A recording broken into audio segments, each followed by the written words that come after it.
our Prime Minister, our Deputy Prime Minister, Cabinet Ministers, MPs, and all of the senators. Father, bless this nation, bless our economy. We pray today that you will grant us good success in all that we do. In Jesus' name we pray. Amen. As the Father has taught us, our Father, hallowed be thy name, thy kingdom come, thy will be done on earth as it is in heaven. Give us this day our daily bread, and forgive us our trespasses, as we forgive those who trespass against us. And lead us not into temptation, but deliver us from evil. For thine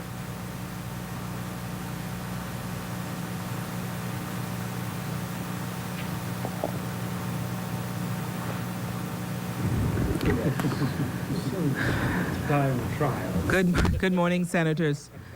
Just before we move right into the order of business, I just want to announce the passing of Zoe Lady Maynard, who has passed away this morning at her home. And on behalf of all Senators, I certainly would like to extend condolences to the Honorable Allison Maynard, who is a former minister and also a senator in this chamber, to her family, the grandchildren, all her siblings. We certainly will be looking to pray for her and her family as they deal with the passing of their mother and grandmother. And may her soul rest in peace and rise in glory.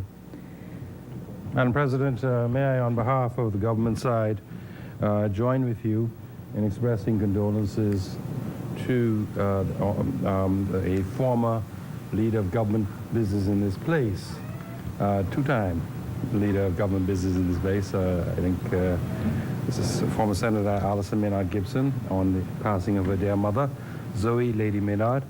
And we do express our deepest and most profound condolences to her.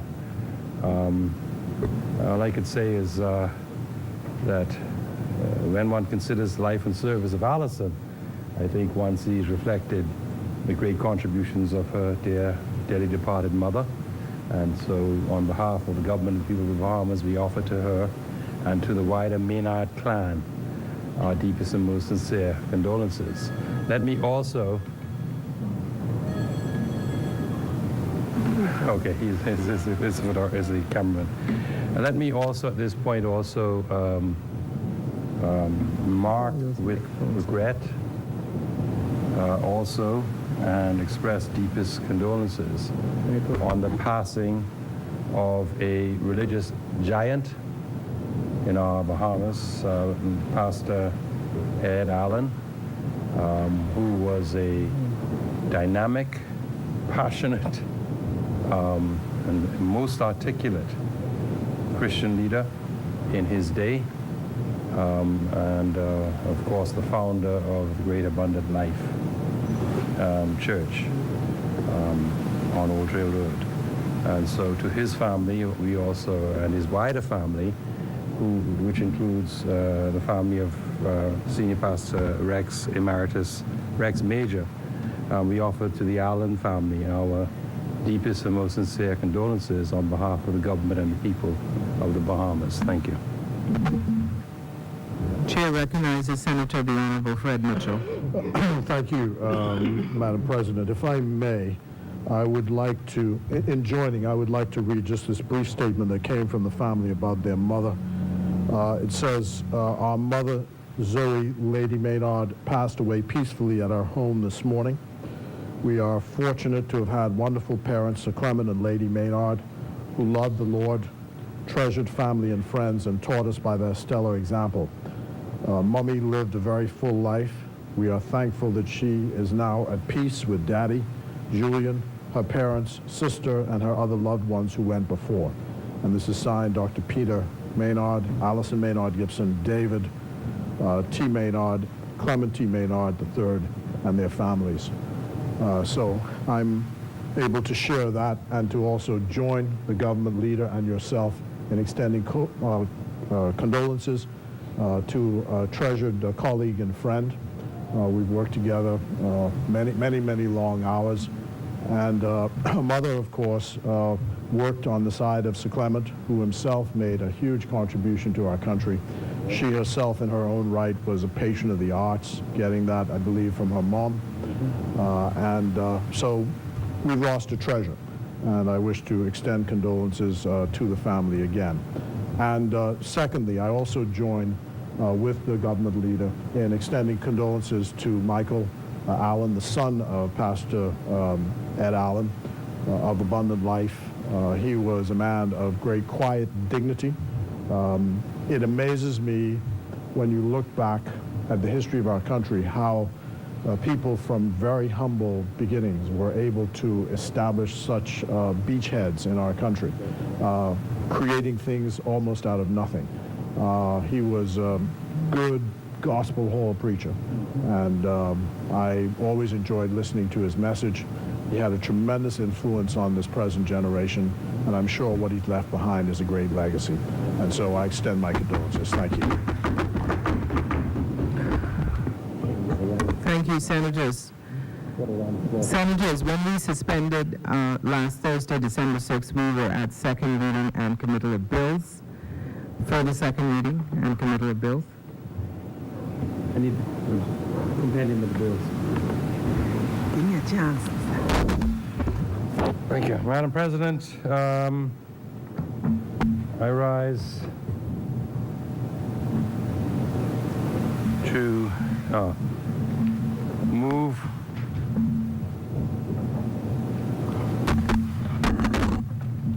for the second reading. Okay. Thank you. For the second reading and committal of the following bills. We will be today dealing with the Penal Code Amendment Bill, the Commercial Entities Substance Requirements Bill, the Register of Beneficial Ownership Bill, the Removal of Preferential Amendments Bill.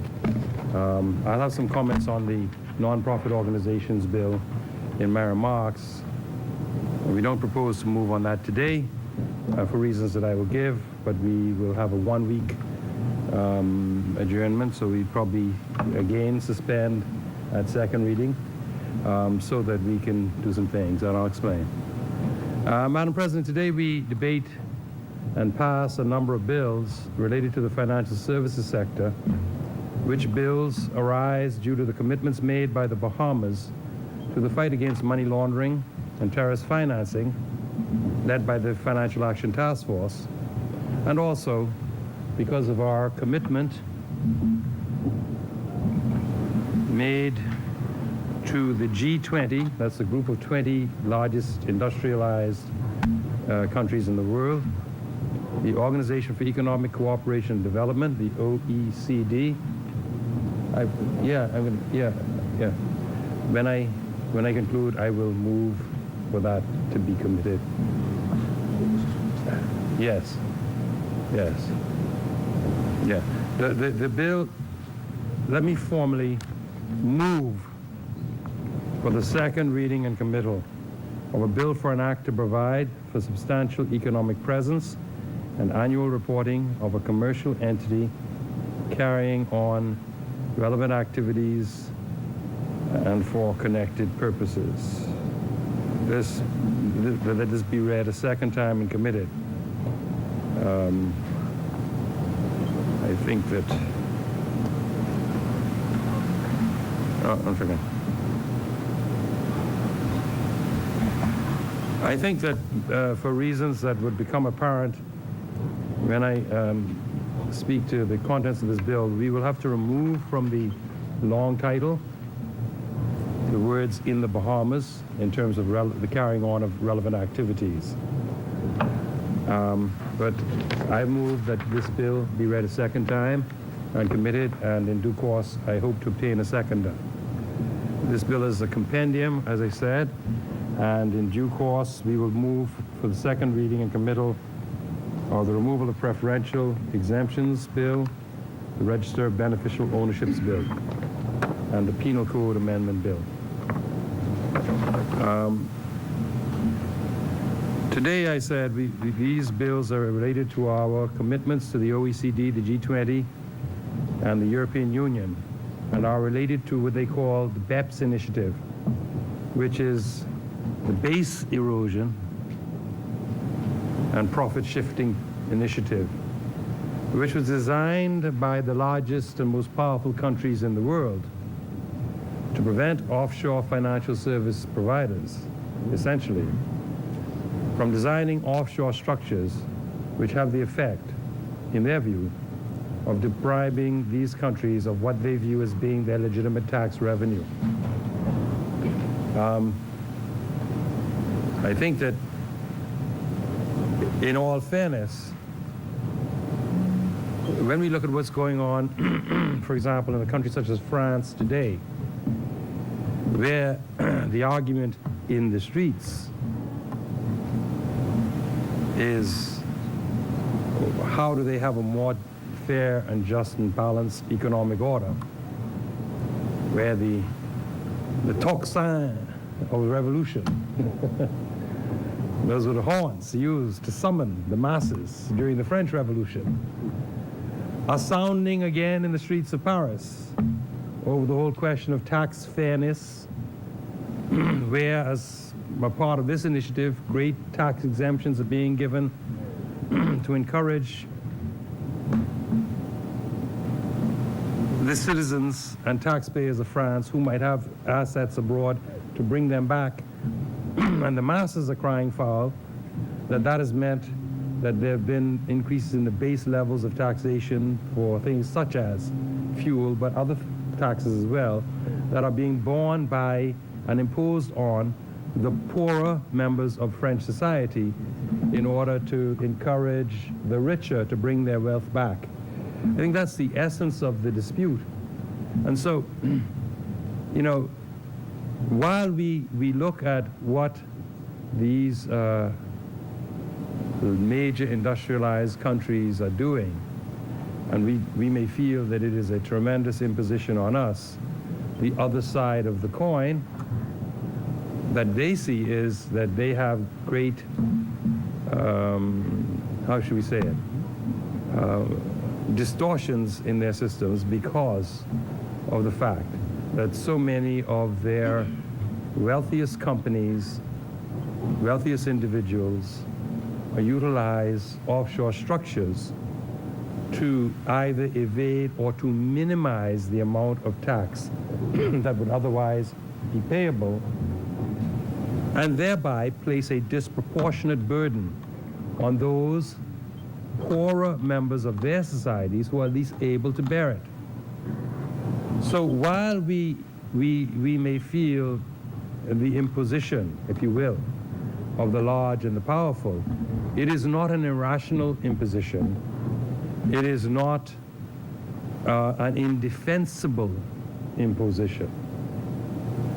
It is an imposition on all all jurisdictions, not only offshore, but onshore,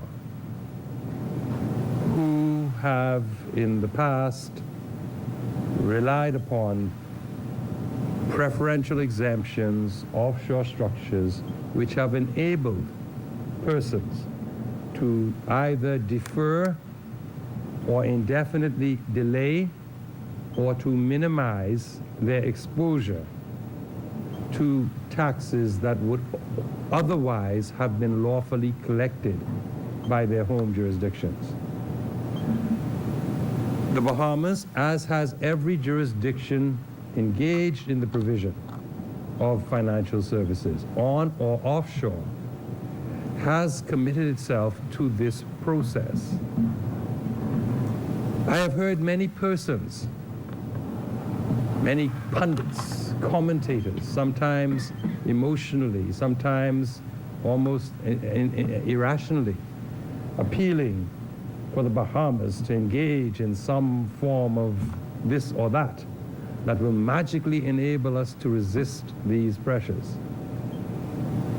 But there is no such option.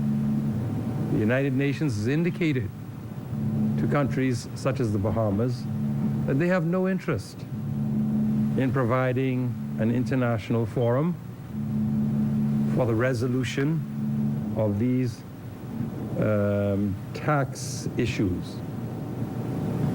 They implicitly, the United Nations accept the basic principle enunciated by the G20 that matters to do with tax transparency are matters that are fundamental to their well-being. And therefore, in the absence of agreed adherence to the standards that they unilaterally set, they are entitled to take countervailing measures. They are entitled to defend their tax base. That is where the thinking of the world has gone. But, you know, look at what is going on now in France and see the consequences that these countries sometimes have to face. When there is a perception in their citizenry that unfair benefits are being extended to the rich and the wealthy. In the case of France, it's to bring them back home, but that same anger can extend outwards. He said there's no such thing as that. So, Madam President, the reality is that there is no escape. Jean-Paul Sartre, a French author, wrote a book called Huis Clos, No Escape. The world's standards have evolved. Huis clos. There is no escape. All must comply. Not because, see, nobody's telling you, oh, no. Israel, in fact, is one of the most compliant nations. I'm telling you, if you look at their FATF, I just got a copy of their FATF evaluations, Israel's, and I can tell you, yeah, they're not in the offshore business, okay? Well, that's a different thing. That's a different thing. In a sense, you could say for Israel that they have the right to self-defense like anybody else too. Okay. Now, I don't want to have a discussion about Israel right now. I think we're having a good time here dealing with the world and where we are in the world. One of the things that I always say to the financial sector is that we have given these commitments because the alternative is that countries will take self-defense measures, as they are entitled to do. And those self-defense measures would include things such as de-risking, meaning that their correspondent banks would withdraw cooperative relations with our banks, and you wouldn't be able to move a check out of the Bahamas, a wire transfer, and that would have a devastating effect on our economy, because we are integrated in the world economy. So my message to the financial sector has always been, this too shall pass, but to succeed you must first survive. To compete you must first survive. And notwithstanding the changes that are being made across the board, there will still be room for the Bahamas to compete and to survive. To survive, to succeed, to compete. Now, the Bahamas is not alone in this situation. Similar bills as those that we are debating today that I've read several times, the substance bill, the removal of preferential exemptions, beneficial ownership bills, have either already been passed or are in the process as we speak of being passed. We were first to debate, but I think BVI went in overdrive on Thursday and tried to catch up with us. That's the British Virgin Islands. We're not alone.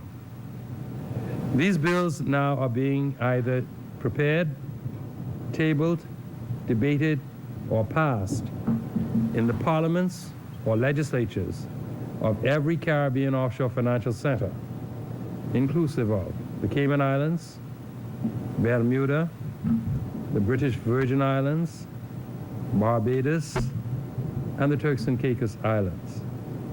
Further, these bills are also being debated, tabled, passed in all of the British Crown dependencies, such as Jersey, Guernsey, Isle of Man, etc. So before, we think it's only us, it is not only us. The whole world is being brought up to a standard that we must all adhere to. But if everybody's at the same standard, we can compete. The big problem, of course, is, and this goes without saying, that there's only one global superpower left in this planet, and that's the United States of America, and nobody can tell them anything. And they go through this thing of, oh, we can't tell the states anything. Well, we all know that the U.S. Congress always has the power to legislate federal bills which will apply to the states, barring any constitutional impediment.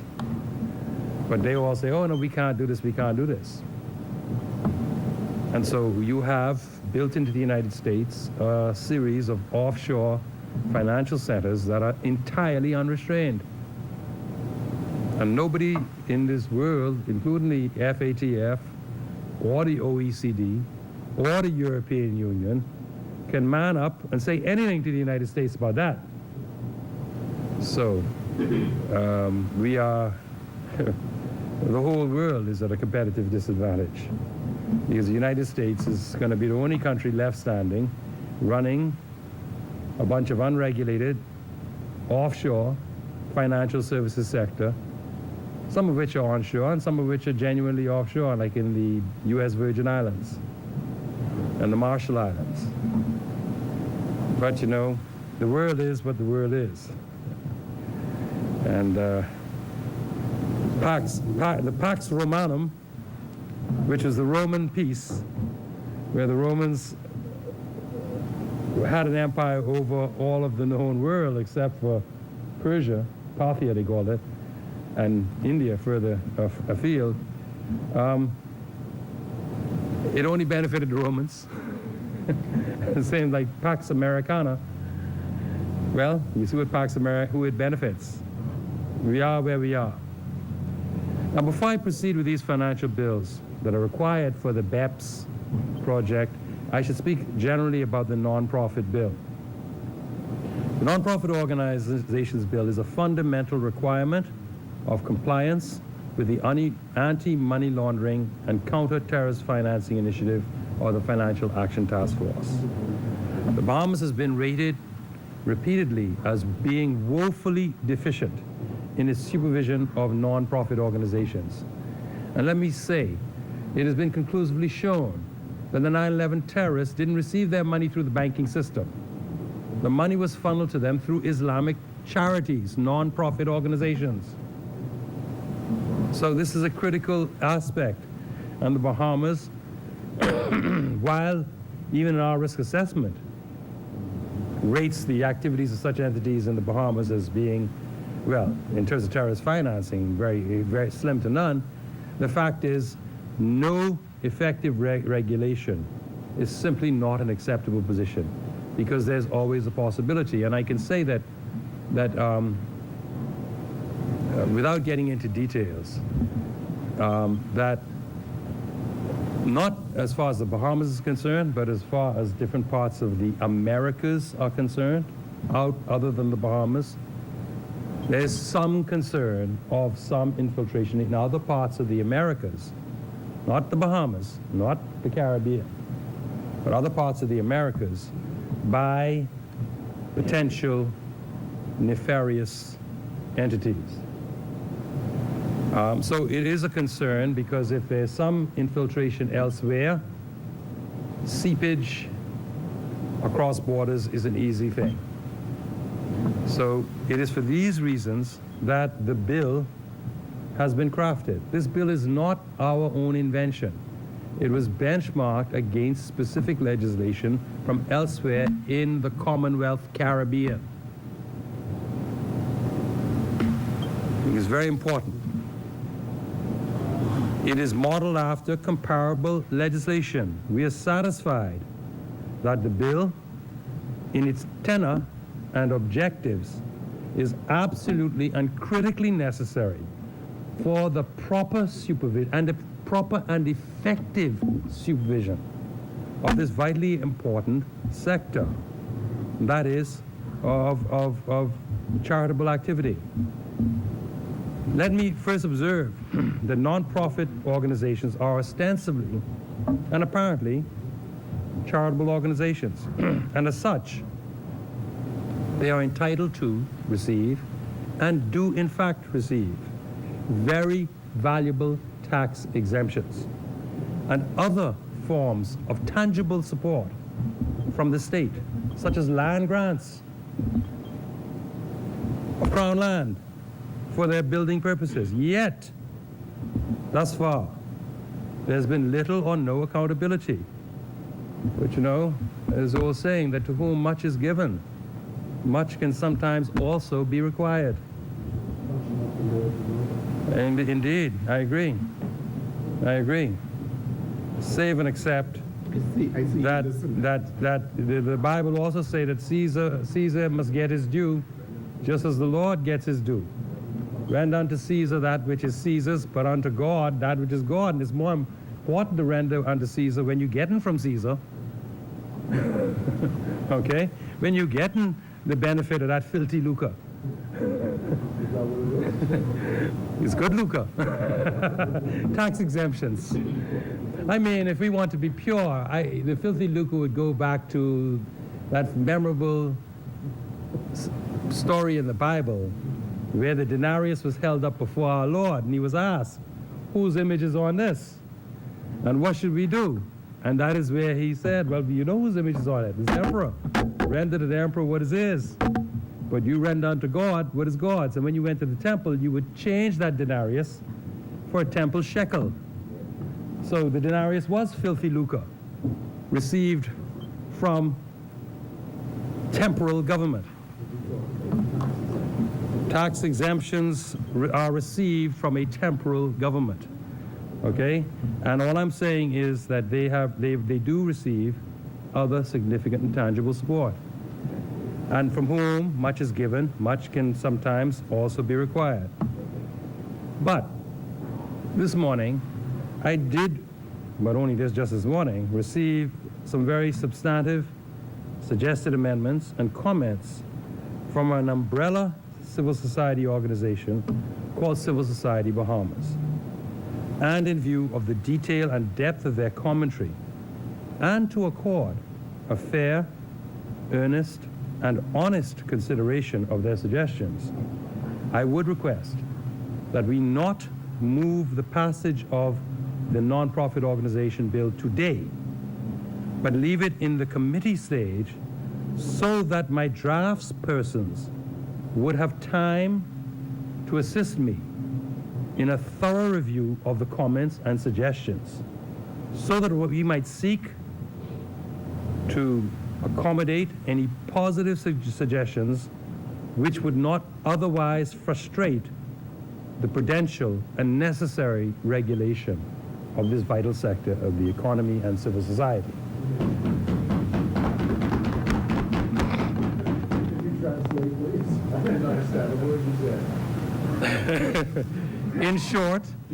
In short, for my colleague opposite, we put the bill off till next week. In the meanwhile, we are going to consult further with civil society. We are going to review their suggestions. We'll have some discussions with them, and we will seek to accommodate those prudential and well-meaning suggestions which would not disrupt the ability of the law to achieve its purpose, which is the proper regulation of nonprofits in the country. It is anticipated that when the Senate meets next week, we will have by then have circulated to colleague senators and to civil society our views and any suggested amendments which will be able to accommodate the views of civil society before we pass the bill. And of course, I actually have to consult with my colleagues in Cabinet to ensure that they're all on board. But let me say that we are a reasonable government. We are a government that is prepared to accept positive suggestions to improve on our initiatives, necessary criticism where it is so, to react to it in a positive way and through a meaningful dialogue with all partners, not only in wider society, but here as well, with my colleagues opposite. We are a reasonable government, and it is not our intention to unilaterally disregard the well-meaning and positive contributions of all who could assist us in passing better laws. But let me emphasize that this delay is not a delay that affects the crucial bills that are now at hand. This non-profit organization bill is a financial action task force bill, and so it is not tied directly to the mandate that it needs to be passed and brought into law before the 31st December deadline, as are the other bills which will be debated today. We do, however, propose to enact the NPO bill before the end of December, because with the Financial Action Task Force, we also are now in a compliance plan with an action plan that involves addressing the key deficiencies in immediate outcomes and in terms of the implementation of the laws to prevent terrorist financing and proliferation financing and money laundering offenses. And let me say that we have, at my insistence, adopted a very aggressive posture towards addressing all of these issues, because it's the Bahamas. Okay, we're not going to take last. We're going to do what we have to do. We're going to have to clean up our act, and we're going to do it in world record time, and we're going to do it in a way that will shine to the credit of our financial services sector and our regulators and the Bahamian people generally. Now, I think I really have to take a moment as I speak about the bills that we're going to debate and note the extensive work that has been required to prepare them for debate and for passage into law. And I'd like to personally, and on behalf of the Bahamian people, express the profound thanks and grateful appreciation of the government for the outstanding work performed by the Law Reform Commissioner and the draftsmen who so ably assisted preparing draft bills and laws for the common good.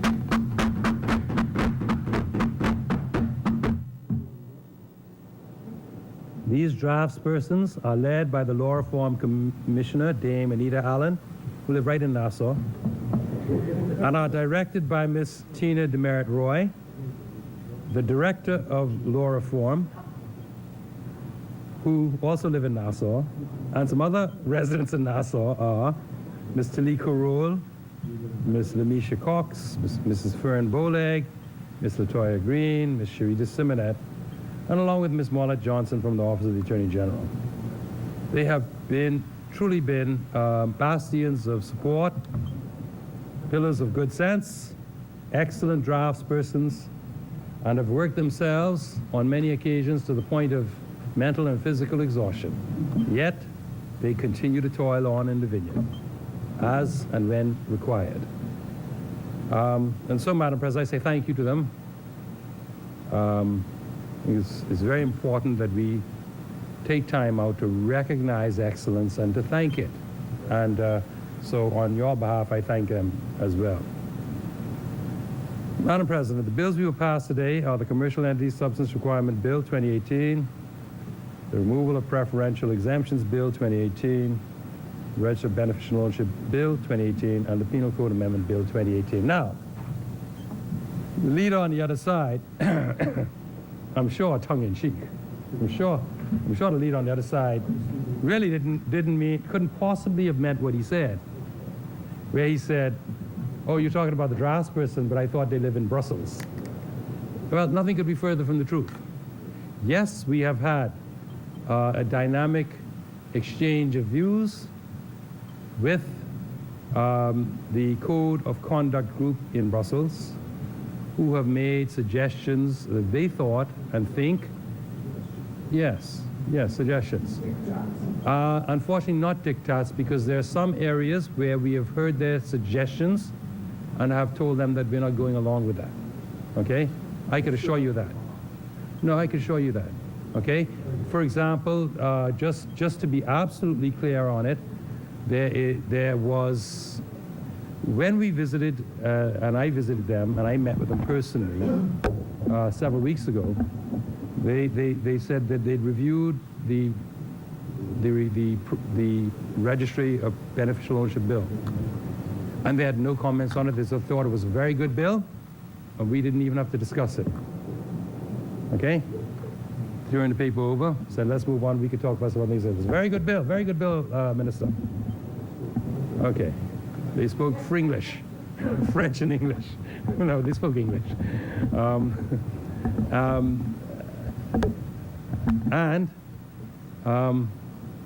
I said, merci beaucoup, in French, to let them know that I could speak. Well, I said merci beaucoup, so they knew that I could speak some French. Okay? So we could have gone with Fringlish. Okay? But in the subsequent days, they came back and said that their ministers of finance wished for the bill to incorporate a trust registry of beneficial ownership. And we told them that was not a requirement or a standard anywhere in the world, and that we were not prepared to do that. That trusts, banks and trust companies are appropriately registered and regulated by the Central Bank of the Bahamas under the Banks and Trust Companies Regulations Act. We also told them, and they should be happy to hear this, that as part of the government's, through its regulators, ongoing due diligence of the financial sector, the central bank recently did spot checks on a number of these trust companies, and they all passed as having maintained proper beneficial ownership information on their files as required by the central bank's guidance notes. Spot checks. Okay, so we are satisfied that all legitimate information that may legitimately be requested in respect of any trust structure or beneficial ownership question is accessible and available to proper law enforcement inquiry under the present structure. So no, nobody is dictating. There is a discussion that goes on about how best to meet the commitments we've made, but on certain issues where we feel that there is overstepping of the mark, we have said no, we have a structure by means of which all beneficial ownership information in terms of trusts, protectors, settlers, defined beneficiaries or classes of beneficiaries is all accessible. It is maintained by the licensees of the central bank, and the central bank has verified on a spot check basis at a number of them, and this verification continues. So we're satisfied that we have a well-run, well-operated, well-regulated trust sector in the Bahamas, one that it can match international standards easily.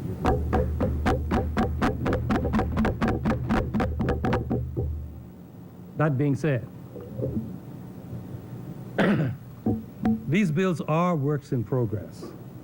They do reflect a continuing dialogue over the past several months with officials in the European Union, as well as with industry-leading professional organizations, such as the Association of International Banks and Trusts and the Bahamas Financial Services Board. We've also met with the leadership of most of the financial institutions in the Bahamas on the offshore side, either CFOs or CEOs who are all resident in the Bahamas. We've had several meetings with them, and we've had several industry briefings for the industry as a whole, which would capture a lot of the designated agents, corporate agents, designated non-financial businesses and professions, law firms, etc. And we've also been very closely working with, around the table, with representatives of senior law firms who are most directly involved in the financial sector, as well as we have crafted these bills. They are Bahamian bills. When you look, and we've seen the draft bills from all these other jurisdictions, and we've seen how they evolved. We note that at least one of Britain's crown dependencies copied our bill, because we looked at the law from Malaysia dealing with offshore structures, and the Malaysian law is just black and white. Either you meet the substance requirements in Malaysia, or you get off our register. Well, I didn't want to see that. I told my people. And I think it took a little bit of arguing with my draftspersons, because I don't think they could quite see. And then suddenly it was like, boom, they got the message. We want a third way. If you have an entity in the Bahamas that doesn't meet the substance requirements, the option is not to immediately strike the entity off, but to give the entity the opportunity to go back to its home jurisdiction of its beneficial owners and either claim whatever tax exemption they're entitled to claim, or satisfy the registrar that they are compliant in paying their home taxes. And if so, because many companies may have many reasons to be offshore, and not necessary to just go and migrate back to their home jurisdiction. And so we wanted to create a third option, unlike the Malaysians and some other jurisdictions. And then I noted, because I saw the first draft, that one of Britain's crown dependency copied our provision to create a third way. So the point that I'm making, that's the latest version of their bill that I saw just on Saturday, because we get copies of everything as they're done. And they have now added in this third way: satisfy us that you are satisfying your home tax authority by whatever mechanism that is, and you can stay on our register. So, contrary to the public perception, and no doubt we'll hear some of the perceptions expressed from members opposite, but I am letting them know bright and early that your perception is incorrect. These are Bahamian bills. These are Bahamian bills. Okay. Yes, these are Bahamian bills. Now, the beneficial ownership bill will require that the beneficial ownership information of all IBCs, as international business companies, and Bahamian companies, be obtained by the financial and corporate services provider or attorneys incorporating or maintaining the same. And such information, once this bill is brought into force, will have to be maintained in a digital format, which is accessible to law enforcement agencies for law enforcement or international cooperation purposes, usually for law enforcement purposes. The new arrangement will require a software system which permits timely accessing of such information by the competent authority, which will basically be the FIU, or the Attorney General is the competent authority for this bill. Meaning international cooperation requests come through my office, and then we will engage whatever the means, and the Ministry of Finance will be running the software system. The Ministry of Finance will be the system, the entity that will control access to the digital information. And it's available to the FIU, the OAG, etc., and other entities. This bill is modeled directly on the British Virgin Islands legal arrangements, and hence, we are looking to acquire the software that is used in that jurisdiction so that the system can be brought up to full effectiveness in the earliest possible time. You'll note that it also applies to Bahamian companies. Now, the international community would have a concern that Bahamian companies be included in this, because as in all of those companies that devolved from the British tradition throughout the Commonwealth Caribbean, they all have this clause that what's defined as a Bahamian or a Caymanian or a Barbadian company can have up to 40% of its shares owned by non-residents or non-citizens. Once they're non-citizens, if it's only up to 40%, it's still a Bahamian company for the purposes of the law. Although, because of the foreign presence there, as a matter of law, they really ought to get central bank approval to have the foreign persons own these shares, but that is not done in practice. And in practice, there have been notorious instances where retailers and wholesalers were effectively beneficially owned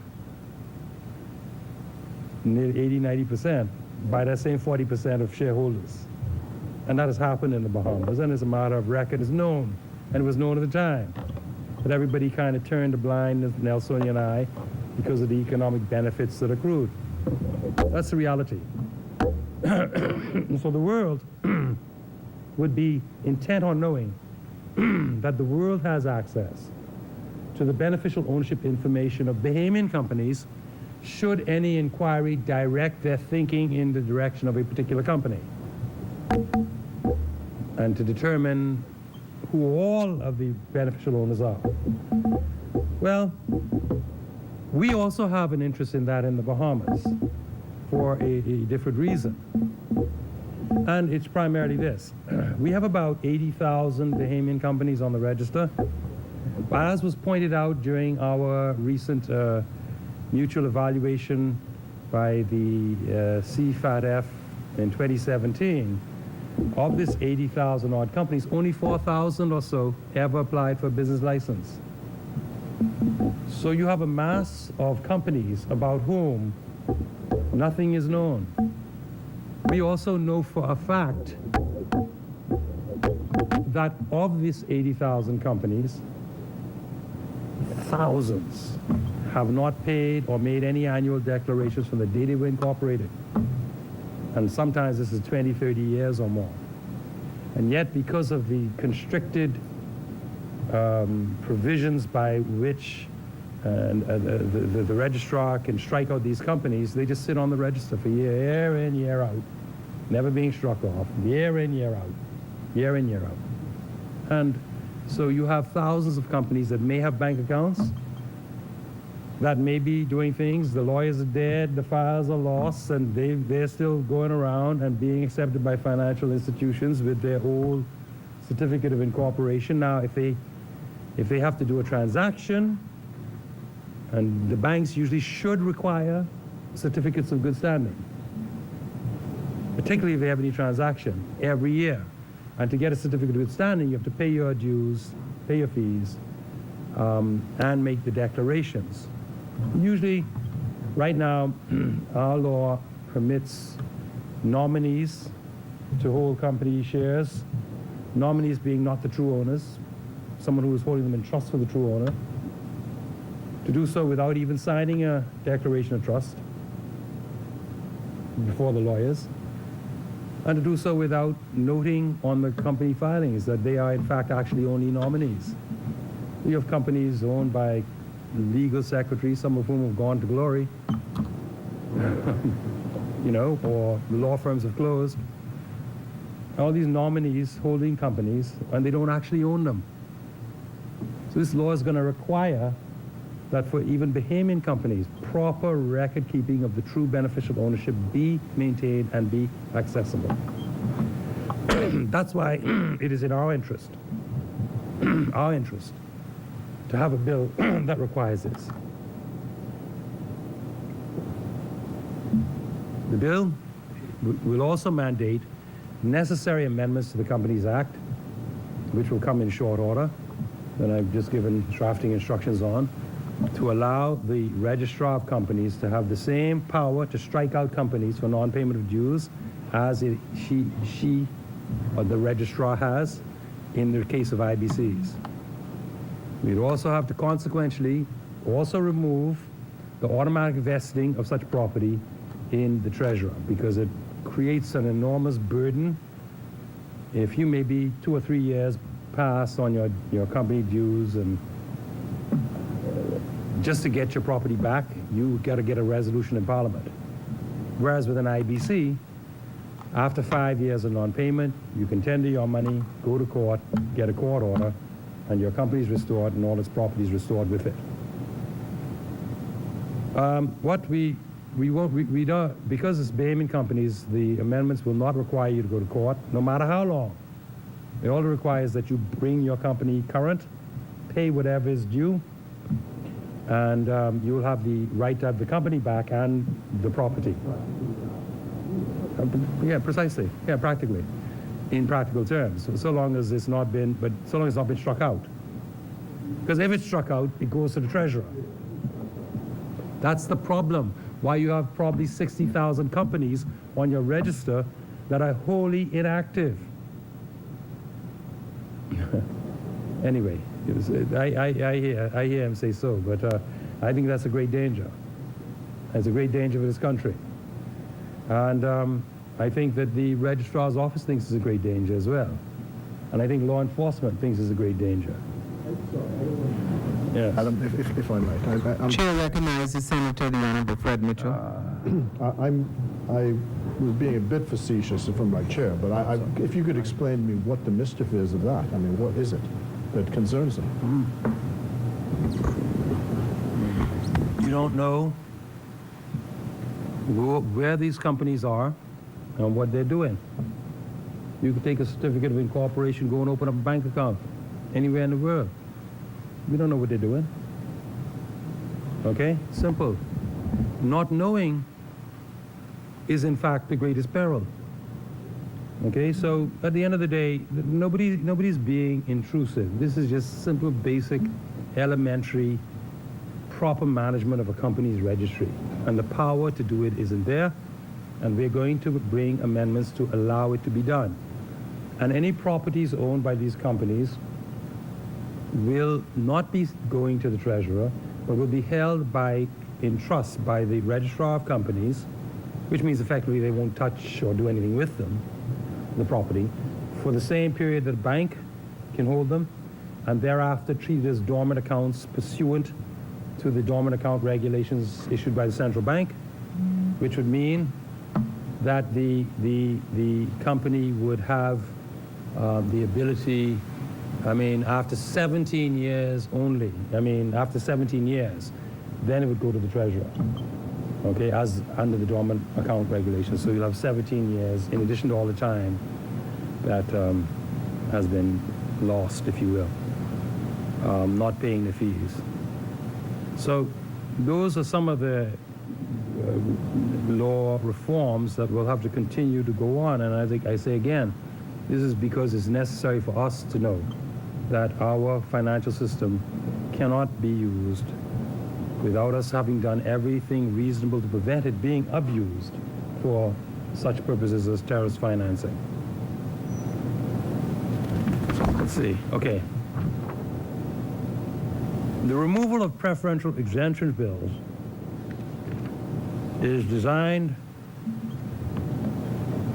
to address the ring fencing concerns of the major industrial companies, that businesses have been attracted to jurisdictions like the Bahamas that are tax harmful to them, and therefore, have been attracted to the Bahamas by granting exemptions to attract, tax exemptions to attract business that the Bahamas cannot grant to its own domestic companies. So the accusation is that we and other similar jurisdictions have over time created a preferential regime to compete with them for their tax dollars, and have done so in a way that inoculates us against the contagion that we're spreading, because we have created these isolated enclaves of the offshore side, which we do not permit except on non-transparent terms, such as getting a central bank approval when the basis of the approval is not referred to in the law that gives the power for the central bank to approve them to come in onshore. So it's non-transparent. But basically, they're kept inoculated and out of the domestic economy because the preferences extended to attract that business are actually would be harmful if extended to the citizens of this country and to companies in this country. Would be harmful to the general revenue, would be harmful to the state. Okay, so the logical argument is that the state, being the Bahamas, or the Turks and Caicos Islands, or the British Virgin Islands, or the U.S. Virgin Islands, or the Marshall Islands, has created an inoculated structure to deal damage to the economies of the rest of the world that it doesn't permit to damage its own economy. So the mandate is to remove ring fencing. That is the reality. It is difficult to defend against that requirement. Okay? It is difficult to defend for the very simple reason that it has to be the height of unfair competition that you would extend a benefit to persons that you don't also extend to your own people. So, for example, we are often unfairly accused, even here in the Bahamas. You're only given exemptions to foreign investors. But the fact of the matter is, if you look at the Hotels Encouragements Act, if a Bahamian built a 25-room hotel, well, now I think it's as little as 5 rooms now. But even then, if a Bahamian, like the late, great Berlin Key, went and built Comfort Suites right next to Kersner International, he got all the exemptions that the Kersners got to build it. But there are so few Bahamians that take advantage of the exemptions that on the books are not saying only targeted to foreign investment. It appears because Bahamians don't take advantage of it, and when they take advantage of it, don't broadcast that they're getting the benefit of it, that these laws are only geared towards foreigners. So the point being that all of the exemptions that we offer to attract substantial business in the Bahamas, to get foreign entities to come in, are also offered to Bahamians to do the same things. But because when Bahamians get the benefit, they don't broadcast it, in common perception, it's only for foreigners. Okay? I know, because when I was Minister of State for Economic Development, I had responsibility for all of the Hotels Encouragement Act preferences, and I could list off the Bahamian small hotels, motels, etc., that were benefiting, and are still benefiting in some cases, from the Hotels Encouragement Act exemptions to this day. But Bahamians would not, that would not be in their perception, because that's not how we see it, because we only hear about when the Kersners and the Bahamas get their heads of agreement. We don't hear it broadcast when Nerika Simonette get her heads of agreement. We don't hear that, okay?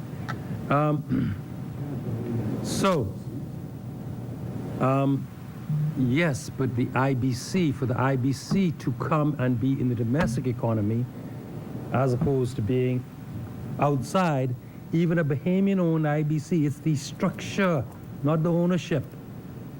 The IBC, for the IBC to come to the domestic side, the Bahamian who owns it has to go to central bank and get permission. Same as the foreigner. The separation is the IBC is itself the inoculation. The IBC, its limitations. To get an IBC, a vehicle to be in the Bahamian economy, a non-transparent approval, the grounds for which are not stated, has to be obtained from the central bank. So the function, the offshore function, is still inoculated from the domestic economy. Now, So your reason, The idea so we answer all your questions. is to create a level playing field between IBCs and regular Bahamian companies by removing the exemptions from regular taxation. And so we aren't as bold as Barbados. And by bold, I'm not using it in a good sense, where the Prime Minister about 3 weeks ago addressed Parliament and basically said, we're going to drop all corporate taxation down to 5% for offshore companies and as low as 1%. Because it might not sound good. The Prime Minister correctly observed that private individuals who have to pay income tax in Barbados now have a disproportionate share of the burden because companies' income tax will have been reduced so substantial, from 35% to 5%, going down to 1%. And that companies themselves would have to take show a greater commitment to social spending, higher wages, salaries, etc. to compensate. Well, we put that together with some flour and wrap it up in a sheet and get some, what you call it, some guava duff. Okay? The fact is that that may well have been not quite how it's going to work out at the end of the day. I wish Barbados well, though, if they could pull that off, that would be a wonderful thing. Because tax is such a sensitive issue in our country, both on and offshore, we decided that we would not rush to judgment on the matter. The government has hired a firm of tax experts through Deloitte & Touche to give us comprehensive advice on how to balance the taxation between on and offshore, foreign and domestic companies. We haven't gone quite as far as Barbados to say that we're going to create one unified corporate vehicle and so abolish IBCs. We're not going that far. But to provide a balanced, fair and balanced methodology of fairly assigning tax across the different types of corporate structure. So we are not yet determined on what and how we're going to do it, but we do have a period of 3 years to work that out. We are moving as quickly as we can.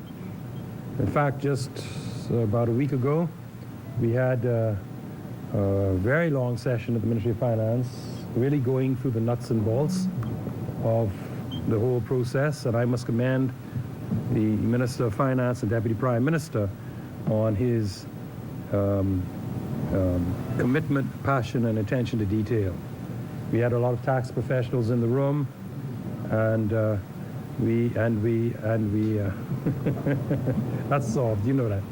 And we have, he's gone into great detail. He continues to go into great detail. And what I found most impressive is the extent to which he bore the burden of his responsibility in this matter.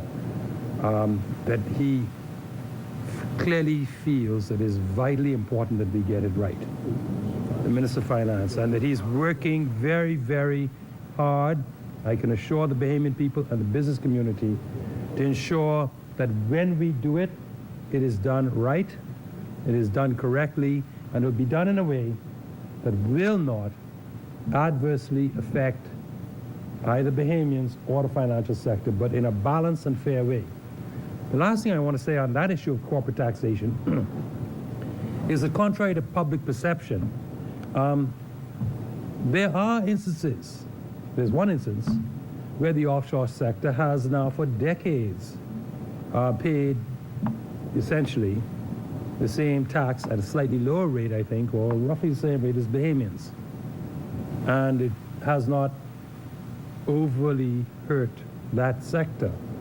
I speak about the external insurance sector, where they basically pay the same gross premium tax as Bahamian companies, and have done so since the early 1970s. So it is not inconceivable. It is not, we understand that, yes, and we created The era of that situation in the early 1970s did cause a flight of what was derisively called suitcase insurance companies by the then government in 1970-71. And those same suitcase insurance companies turned Bermuda from a country club backwater for the northeastern elite into an offshore financial service sector, and also Cayman. Backwater for the northeastern elite. And you're doing it with 40 years, 50 years ago. You did it with 50 years ago. Bermuda was just the place where the northeast elite, that was their place to go and visit in the summer. Rather like Cape Cod and Cape Hatteras, where those areas. But life at Key was coming along at the same time too. But the fact is that because of that era in the early 70s, Bermuda became an offshore financial center, and Cayman Islands did too. And they used to jokingly say about the Bahamas that they really should put up a statue to the former Prime Minister, young man of business, to thank him. He's the nation's first Prime Minister and father of the nation, along with other fathers. Because ain't no one man was the father of this nation. He was one of the fathers. In 1970, he provoked a split in his party in part by claiming other people's ideas as his own, called one man's dream. One man's dream. Okay.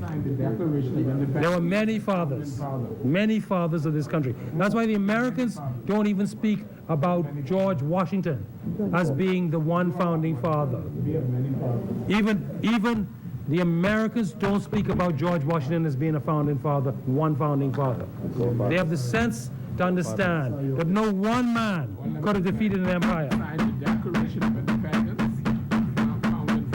Exactly, everyone who did. Now, Madam President, now we know that the leader opposite has a peculiar fixation about trying to promote one person, when it was a community of young Bahamians, black and white, who fought to take this country to independence. Now let us move on. Now, Madam President, the third bill in the compendium is the Commercial Entities Substance Requirements Bill. Okay, senators, we do have someone on the floor. Please. You want me to get up on a point on it? Senators, please, can we stick to what we're discussing?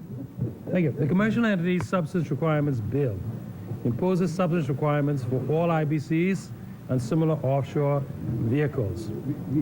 If an offshore vehicle is performing several functions called relevant activities, then they have to have the substance requirement in the Bahamas. Meaning, if they are performing banking services, insurance services, fund management, or the commercial use of intellectual property.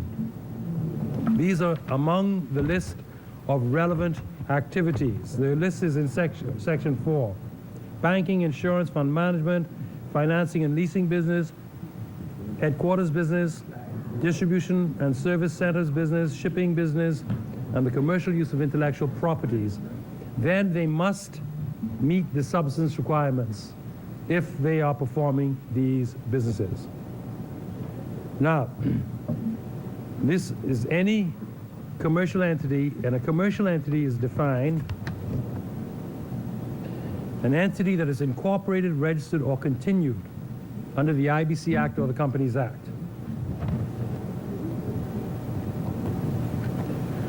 But it does not include any IBC or Bahamian company that is owned by a Bahamian resident and that conducts its business in the Bahamas anyway. Okay? So an entity which conducts relevant activities, which is not owned by a Bahamian and is not conducting those relevant activities in the Bahamas, must perform core income generating activities in the Bahamas. It doesn't have to do all of its activities, but all the core activities have to be done in the Bahamas. So this is going to create an opportunity where companies that would have been operating in cyberspace and whatever, and doing accounts, etc., in cyberspace, will be mandated to come and set up offices in the Bahamas, hire Bahamians who are qualified, giving jobs out. So there's some potential that some companies will in fact come and will set up offices and physical offices and will have qualified full-time employees. So there's a potential that Bahamians will actually benefit in having increased employment in such companies who determine that it is in their economic or financial interests, if they want to continue to do what they're doing, to set up an office in the Bahamas. In terms of banking business, is to raise funds, manage risk. For insurance, is predicting and calculating risk. So that would bring in certain highly skilled functions to be able to calculate risk, etc. Insuring or reinsuring against risk, providing client services. Fund management is taking decisions, holding and selling investments. You know, many asset managers today with Bahamians obtaining their CFAs and playing a role are already engaged in these activities going on right now in terms of taking of decisions on the holding and selling of investments, calculating risks and reserves, taking decisions on currency or interest fluctuations and acquisitions. For financing and leasing, it is the agreement of funding terms to identify and acquire assets to be leased, setting the terms and duration of leasing, so working the contracts, etc. and so on. It's all listed out here what the core income generating activities are. So the idea is that for those entities that perform relevant activities, if they're not owned by Bahamians and already in the Bahamian, active in the Bahamian economy, so they're owned by non-Bahamians and they're active externally, they will have to perform core income generating activities in the Bahamas based on their type of business. And in another area where you see great focus, and this also shows, again, refutes this claim that we are just passing bills that are dictated to us. The Europeans are very concerned about the use of intellectual property in the offshore sector. So for example, in the offshore sector, intellectual property is, quote, leased within structures, and profits and losses are generated or paid as royalties for the holder of this lease, which may affect the profitability of an entity that is reporting taxes elsewhere. So they're very concerned about the extent to which intellectual property is used to shift profits and create losses within an overall structure that may be owned by a major international company. And so they focus heavily on intellectual properties. So intellectual properties are specifically dealt with in the bill to reflect that concern. And there are two types of intellectual property. There's high risk and there's low risk. And the Europeans wanted us to put in our law a presumption that high-risk intellectual property businesses were presumed not to have substance in the Bahamas. And we told them we're not going to do that. We're not going to do it. We said what we did was we set all of the highest standards of assessment of whether or not high-risk intellectual property business meets substance. We put that all in the bill. But what we wouldn't put in the bill is a ab initio presumption that if the intellectual property work is high risk, it is presumed to be without substance. So, as I said, this is a dialogue. We do not always agree on every point with the Europeans, and where we think the matters are fundamental, we have stood our ground because we can justify it. And once we could justify it, we stand our ground. The last bill before us is the Penal Code Amendment Bill, which will provide for a new crime of tax evasion. And once passed, no one can ever unfairly call the Bahamas or besmirch our character by calling us a tax haven, because we will have passed a law that makes it a crime to defraud any official of the government who is seeking to collect general revenue.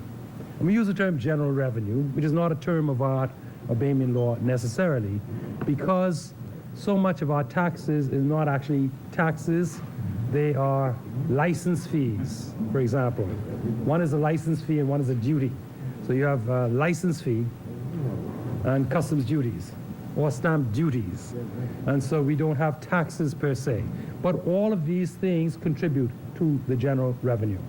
And so, Madam President, with these few words, I commend the bills to my colleagues. I look forward to vigorous debate, and I recommend that this same bill be read a second time and committed, if I may obtain a seconder. Yes. Chair recognizes Senator the Honorable Fred Mitchell. Madam President, in the remarks that the Leader of the Government side made on the Penal Code Amendment Bill, he used the expression General revenue. no, but that's not what I'm concerned about. Defraud a government. This says defraud the government. Which is it? Whatever the bill says. It's speaking about defrauding the Bahamas government. There's no other government. No, it's the. You said a government. Yeah, okay, that'll be the slip of the tongue. The wording of the bill is what prevails. Madam President, just on a quick programming note, we will have to ask that the Senate suspend at 12:15, where we do have a function. The ministers that it's a matter of state that we'd have to attend, and then we'll be back at 3 o'clock. Oh, you've been there and done that. You've been there and done that. So we'll go on. Thank you. Chair recognizes Senator the Honorable Jasmine Darius. Good morning, Madam President. Good morning, colleagues. Good morning, Bahamas. Madam President, I rise today to humbly thank God for this opportunity to speak to the issues that affect my country, raise my voice in the legislative process, and to assist in providing justice and fairness for all. Today I express sincere gratitude to the Most Honorable Dr. Hubert Minnis, Prime Minister of the Commonwealth of the Bahamas, for entrusting this young millennial to be a part of change in our nation. Millennial.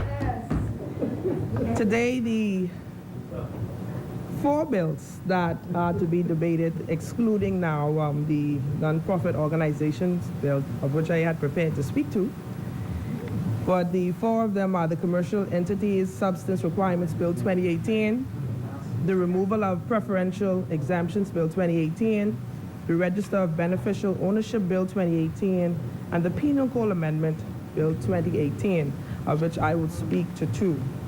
I wish to state that the Bahamas has consistently maintained its right to establish domestic law, to set its own tax policy and foreign policy. There has been no conceding ground on the principle of sovereignty or our right to exist as a well-regulated, cooperative, and compliant financial services jurisdiction.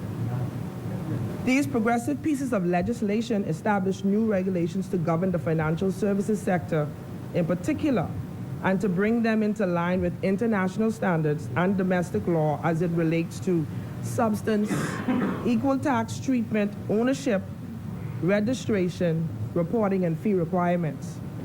It must be emphasized for those who claim that the Bahamas has or is not fighting hard enough, and those who seek to make this a political argument or debate. I would want to just remind you that this fight has been ongoing since 2000 and through successive governments, with little ability to sway the tide of change. Though we might be able to debate the proactive nature of one government over the other in dealing with substantive matters that we bring here today, there should be little debate that the actions being taken here are necessary given the current global climate, and it is imperative to do all that we can to protect our valuable financial services industry, which accounts for 15% of our gross domestic product. It is noteworthy to say that the Bahamas is not alone in having to adjust its laws and revenue structure to comply with global standards. All countries around the world, big and small, are faced with the same challenges. The G20, through the OECD and the European Union as a bloc, have converged to establish these rules, with the power of financial and trade sanctions penalties that would make it very difficult for countries to operate outside of the financial services sector. And should we be blacklisted, such blacklisting, even without the prospect of penalties, will cause severe reputational damage that concern existing and potential investors and can simultaneously harm our economic stability and growth prospects. These are untenable risks for a young country with our level of debt, our level of unemployment, limited human and physical capacity. Madam President, I would like to turn my attention to the Register of Beneficial Ownership Bill 2018.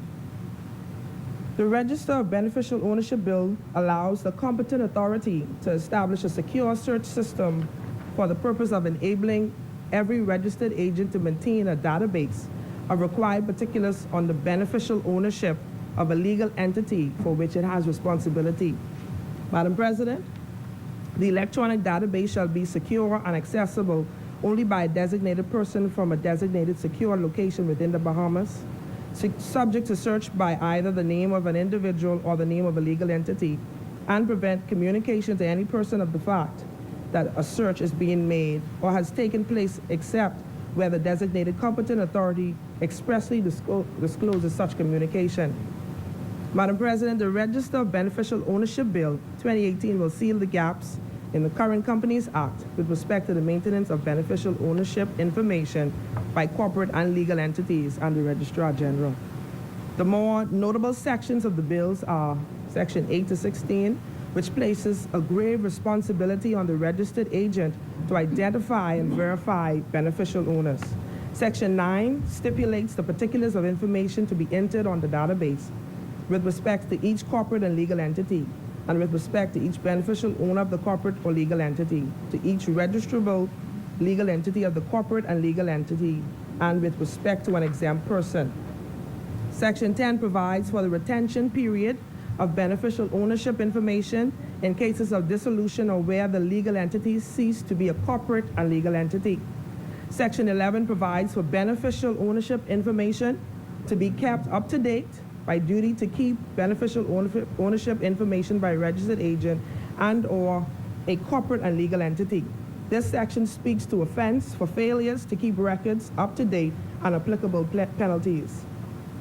Section 12 states that every registered agent shall designate one or more persons to be responsible for accessing the applicable electronic database. Section 13 speaks to the confidentiality of submitted information and the offense and penalties and non-compliance with same.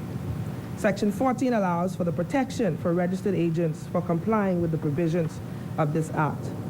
Section 15 sets out the offenses whereby a registered agent, a corporate and legal entity provides false or misleading information on the database. And Section 16 lists the applicable penalties, with Section 17 allows for the minister to make regulations. Madam President, I would now like to turn my attention to the Penal Code Amendment Bill 2018, which makes it a crime to deliberately defraud a person employed in the public service relating to the collection of money for the purposes of general revenue.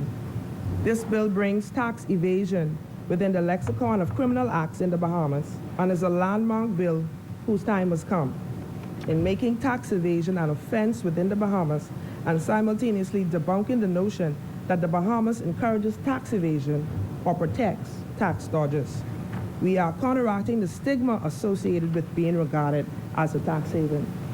And because I had prepared to speak on the nonprofit organizations bill, Madam President, I can speak on it? Okay. Okay. Okay, but I'll wait. Okay. So let me present it. Because as a pastor of a nonprofit organization, I wanted to speak in particular to this bill, which is an act to provide for the regularization of nonprofit organizations and for connected purposes. There will be a registrar that will, according to Part 2 of the Administration Number 4, receive, consider, and process applications for the registrations of nonprofit organizations. To ensure that these nonprofit organizations have all the internal controls in place, maintaining proper financial statements, identify cases of misconduct, mismanagement in the administration of the organization, enhance accountability, promote public trust, confidence, and the effective use of charitable resources, issuing guidelines or recommendations on best practices and module rules.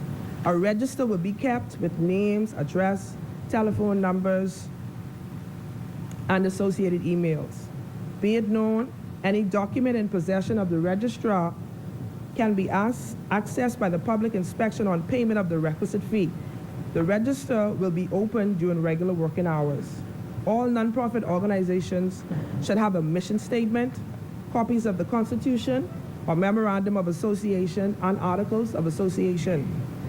Noted must be your anticipation of source of contributions, gross annual income for financial year prior to the application for registration, evidence of how gross income was applied and/or spent, evidence of board structure and function.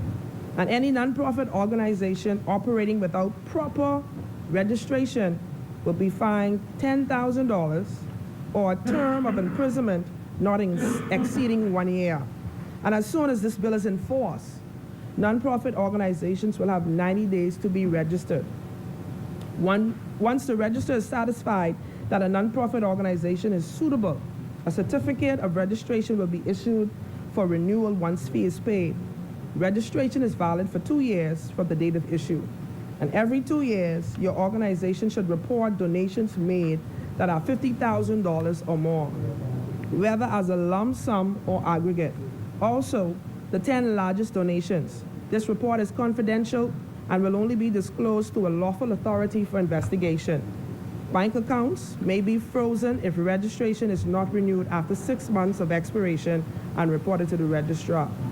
A registrar may refuse to register nonprofit organizations if the activities of the organizations do not fall in line with the list under Sections 2 of the bill. Illegal purposes, incorrect information, or if there's a difference in the name of the organization and its actual function. The registrar maintains the right and power to cancel or suspend registration and remove from the register for the following. 1, if you are engaged in an identifiable risk meaning corruption, cybercrime, human trafficking, money laundering, proliferation or financing of weapons of mass destruction, terrorism, or the financing of terrorism, or any such that the minister under the Proceeds of Crime Act may prescribe. Failed to maintain financial statements without reasonable cause. Failed to pay registration without reasonable cause. Suspension may come if the registrar or attorney general deems an investigation into the operation is necessary. A written notice will be placed in daily newspapers circulating in the Bahamas, notifying the cancellation or suspension of this organization. However, the registrar will provide the nonprofit organization opportunity to show in writing why they should not be canceled or suspended. There's also an administrative fine not exceeding $5,000 if proper financial records of intake and expenditure are not in order without reasonable cause. And every day for a continuing breach will be $500 a day. And I speak specifically at this time, especially to the small churches. You would want to ask your accountant in your congregation or neighborhood accountant to assist you with your financial records to ensure that they are in order. Supplying false information, withholding information, altering information, suppressing information, and destroying information will also be liable to a fine not exceeding $10,000 or 1 year imprisonment. If your nonprofit organization annual does not exceed $75,000, then there's no need for a complete balance sheet. Madam President, the new provisions contained within the above-mentioned bills seek to preserve the Bahamas' position as a leading global financial services center and to enhance our value proposition as a premier jurisdiction of choice for the conduct of quality, wealth management, and asset protection services in compliance with international regulatory standards. I stand in support of the compendium of financial bills listed. May God bless the economy of the Bahamas in an exceeding measure. May God bless the government of the Bahamas, and may God bless the strong and resilient people of the Bahamas. It has been moved and seconded that a bill for an act to provide for substantial economic presence and annual reporting of a commercial entity carrying on relevant activities in the Bahamas and for connected purposes be read a second time and committed. As many. Thank you, Madam President. Madam President, as always, I'm grateful to God for the opportunity to stand in this place and speak on behalf of the Bahamian people. Madam President, I stand today to bring contribution to the following compendium of bills: the Register of Beneficial Ownership Bill, the Commercial Entities Substance Requirements Bill, the Removal of Preferential Exemptions Bill, the Penal Code Amendment Bill, and the Business License Amendment Bill. To avoid confusion, Madam President, throughout my contribution, I will go through these bills one by one. Madam President, may I just state from the onset that I know there's a need to act in an effort to avoid blacklisting and protect the financial services. I'm also aware that around the Caribbean, these bills are being considered, debated, and legislated. We have been here before, and I'm quite certain this is not the end, where we have had threats from the European Union or the OECD nation. However, one must ask, at what point will the Bahamas draw the line in order to ensure adequate protection of the country's second largest industry? Madam President, we must be careful not to toe the line without making some hard and fast decisions to protect the financial services industry. Some are of the belief that the OECD has an ulterior motive to destabilize our offshore centers in an effort to redirect businesses to their shores. And I believe this would be my second time contributing to this sort of legislation regarding changes to the legislation to satisfy the OECD's request. During my former contribution, I queried why there seems to be this outright compliance with the OECD request with no sort of pushback. This is our financial services sector we are referring to. There must be some greater form of protection in this industry by the government, and more must be done. While there's an important requirement to act to avoid blacklisting, the suggested pieces of legislation are not, in my opinion, drafted to the best of our ability as a country, so I will examine the bills and provide brief comments and in some cases suggest amendments. Madam President, I am not here to oppose for opposing's sake. However, I am not prepared to support these bills as they are presently drafted. If the opposition amendments are taken into consideration and inserted into the bills, then I will support this legislation. The Penal Code Bill 2018 makes a provision that if your information to the government via customs, form, or whatever other government department is falsified, you will be subject to imprisonment for up to 6 months or a fine not exceeding $100,000 or both. Madam President, I query why such harsh stipulations as of recent. Is there a specific person or persons this government is trying to rid themselves of? This is such a steep fine, and there are presently laws for various government agencies that cover this sort of falsification of documents. So why the harsher punishment, unless, of course, there is some information known to this government about some particular wealthy person. Madam President, while it is good for the government to ensure there's no fraudulent activity and to discourage tax evasion, I would like the AG to explain to me and the Bahamian people, why was this clause necessary when the Penal Code has clause 243, which covers deceit of a public officer, and it states, whoever with intent to defeat, obstruct, or pervert the cause of justice or the due execution of the law, or to evade the requirements of the law, or to defraud or injure any person, endeavors to deceive any public officer, acting in the execution of any public office or duty by personation, or by any false instrument, document, seal, or signature, or by any false statement, whether verbal or in writing, shall be liable to imprisonment for 3 months. I ask again, why is this new clause necessary if we have Penal Code Clause 243, which covers deceit of a public officer? Is there some information received? The Bahamas Customs and the Inland Revenue Department is responsible for collection of revenue. So why this added penalty? Sorry, Madam President. Yeah. Your point of order, Yeah, sir. there's no information about any particular person. This amendment is not motivated by any particular individual or company, okay? It is deemed, and it has the full support of the financial sector, that it is a necessary step that we do as all other OFCs in the Caribbean region have done, and have a specific offense that relates to tax fraud. Thank you.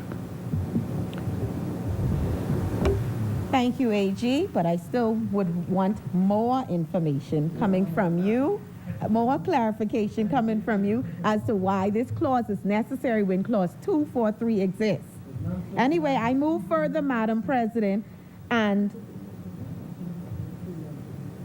I go on to the business license amendment bill. Madam President, this amendment does not seem to be related to the EU or the OECD requirements for the financial sector.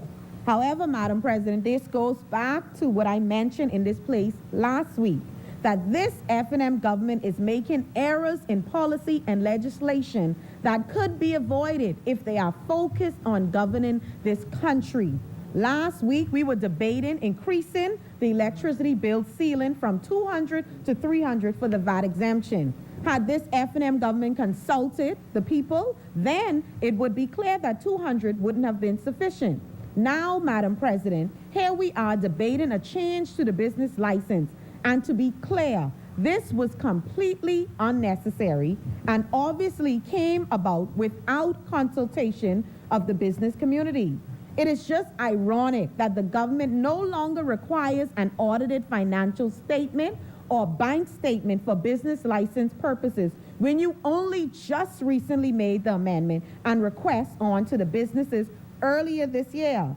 Madam President, as I stated last week, if this F&M government would consult the people and be more considerate when drafting and changing policies and legislation, there would be no need for this backtracking and wasting our time when we could be debating more substantial matters to help bring this country in a place of stability. The Commercial Entities Substance Bill 2018. Madam President, what I understand by this legislation is that there is a requirement for commercial entities engaged in certain business activities in the Bahamas to demonstrate that they have real economic substance through having substantial presence and real activity in the Bahamas. At the onset, this legislation could prove very beneficial and a positive thing for the Bahamas. The fact of the matter is that we are not alone in having to implement such measures. In addition, Madam President, while this legislation may create growth and potentially numerous opportunities for Bahamians, we must be sure as a country that we are not making demands without providing the resources for businesses to be successful. This must be positive for trust entities and creation of family office type businesses. It must be noted that the country cannot force anyone to do business in the Bahamas. However, policy, legislation, and ease of doing business in the country will persuade them. Therefore, Madam President, the Bahamas must capitalize on the new opportunities, but focus should be on improving how we do business, the ease of doing business in the country, the cost of doing business, especially in lowering the cost of electricity, as we discussed last week during the debate. With regard to the removal of Preferential Exemptions Bill 2018, this will most definitely change the way we do business with international business companies. Madam President, in a nutshell, the bill removes all preferential exemptions on the payment of taxes and other fees given to companies and other entities whose operations are carried on exclusively outside the Bahamas. The bill mandates that key legislation be amended to remove such preferential exemptions. In particular, the International Business Companies Act, the Exempted Limited Partnership Act, the Investment Condominium Act, and the Executive Entities Act. Whilst the bill satisfies the demands of the EU, it poses a major issue in Section 5.1 and its references of the second schedule of the bill. Together saves all exemptions already enjoyed by the IBCs and entities for a period of 3 years from the commencement of the Act, after which these companies will no longer enjoy those exemptions. Madam President, this is a major problem because various pieces of legislation would have vested certain rights in the IBCs, and as such, the companies would have already had a legitimate expectation when entering the country and incorporating an IBC to enjoy those rights for the period stated in the legislation. For example, the IBC Act vested a right in IBCs to enjoy a 20-year exemption on stamp duty. Therefore, Madam President, it is arguably unconstitutional and certainly in bad form to take away rights that have been accorded by an act of Parliament. International companies and high net worth individuals value certainty around their business and financial planning. Taking away these rights would signal to the international community of businesses and high net worth individuals that there is no guarantee of certainty in financial and business planning in the Bahamas. This legislation shows that the F&M government is bad for business. It further shows that all in all, the bill satisfies only the demands of the EU without taking into consideration the realities of if it is executed in the Bahamas. Furthermore, Madam President, aside from the potential of losing future business, the legislation opens up the Bahamas government to a multitude of legal challenges. Companies that have already been incorporated in the Bahamas, guaranteed these exemptions for a period of 20 years, now have to plan for a wider period than 3 and get their acts together in less than 3 years, with the legitimate expectation as their legal cover. Thousands of IBCs and other entities could mount legal challenges to the government for taking away the rights already vested in them. Madam President, it is a very bad precedent for this government to set. The vest rights in companies and individuals and then take those rights away. It is generally accepted principle that laws are not to be retroactive. So, Madam President, the opposition would suggest an amendment to this bill that states that all companies currently enjoying exemptions will continue to enjoy them until the expiration stated in the particular legislation, and that from the commencement of this act, only and only new companies will not enjoy the said exemptions. Madam President, I turn now to the Register of Beneficial Ownership Bill. This bill will create private and non-public database for the collection and retention of demographic information of the beneficial owners of all incorporated entities.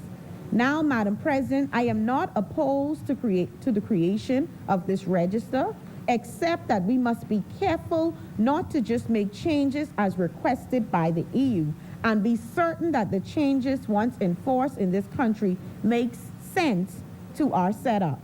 Will this registry be offline and confidential, guarded against data protection risk? If not, then there's a need to amend the data protection laws of the country. Is the necessary framework in place to closely monitor and secure the data and information once collected? Madam President, the industry must feel confident that the information will remain private and not easily accessible. Industry stakeholders are very concerned, Madam President, that despite how secure the database seems, it will still be capable of being hacked. Additionally, Madam President, I understand from the legislation that the data will be managed jointly by the government and the private sector, with it only accessible through designated persons. However, I noted in clause, I think 12, subsection 7 and subsection 8, there's some request for a certification for information, but it does not state who will provide this certificate, who has that authority, and whether this person will also be mandated under the privacy required for this register. This bill has the potential to be problematic for the Bahamas. The database, as I understand it, is to be managed jointly, and so we must ensure there's extreme security and is only accessible by those in the legislation. However, Madam President, this will become one of the major things we are judged on by investors, considering the Bahamas as a financial service jurisdiction. So we must be careful not to kill our industry to please the EU, and a balance must be struck. We must get it right. So, Madam President, as I prepare to take my seat, I want to admonish this government to stop marching to the beat of the EU and the OECD drum and follow your leader by marching to the beat of the goatskin drum. I say that to mean, as the country leaders, you must do more to ensure that your policies and legislative changes and amendments to the industries are suitable and beneficial to what is good for the Bahamas and for the Bahamian people. Given all the pushback and the discourse throughout the Bahamas since the laying of these bills in the House, I cannot support these pieces of bills until a number of amendments are inserted that from the business side make sense when it is applied and enforced. God bless the people of the Bahamas, and God bless the Bahamas. Thank you. As many?